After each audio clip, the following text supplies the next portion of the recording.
পূর্ব ঘোষণা অনুযায়ী আজ দুপুরে হাওড়া জেলা শাসকের দপ্তর ঘেরাওয়ের কর্মসূচি নিয়ে বাম ছাত্র যুব সংগঠনের কর্মীরা জেলা শাসকের দপ্তর ঘেরাও করতে যান। সেই সময় হাওড়া সিটি পুলিশের এবং হাওড়া থানার যৌথ উদ্যোগে তাদেরকে বাধা প্রদান করা হয়। এই বাধা প্রদানের ফলে বাম ছাত্র যুবরা পুলিশের সঙ্গে প্রথমে বচসা, তারপর ধস্তাধস্তিতে জড়িয়ে পড়ে। এই প্রক্রিয়া দীর্ঘক্ষণ চলার পর অবশেষে বাধ্য হয়ে পুলিশ বাম যুব ছাত্র নেতাদের মধ্যে থেকে 5 জনকে জেলা শাসকের দপ্তরে ডেপুটেশন দেওয়ার অনুমতি দেন।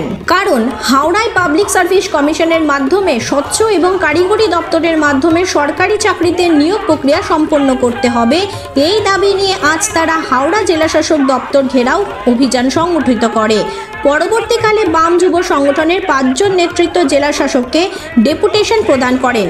ডেপুটেশন দিয়ে বেরিয়ে এসে তারা বলেন, এরপরেও যদি এই প্রক্রিয়াগুলো না মানা হয় তাহলে তারা হাওড়া জুড়ে আরো বিশাল আকার আন্দোলন সংগঠিত করবেন বলে জানালেন বাম যুব ছাত্র আন্দোলনের কর্মীরা। হাওড়া থেকে সুভাষিস দত্তের রিপোর্ট, 24 ঘন্টা খবর। ডিএমকে ডেপুটেশন দেওয়ার ব্যাপার আছে। ডিএম যে অফিসার আছেন, আমাদের দাবি হচ্ছে যে ওটা রাজ্যব্যাপী পিএসসি যে দপ্তর আছে সেটাকে বাইপাস করে বেসরকারিভাবে এই রাজ্য সরকার নিয়োগ করছে।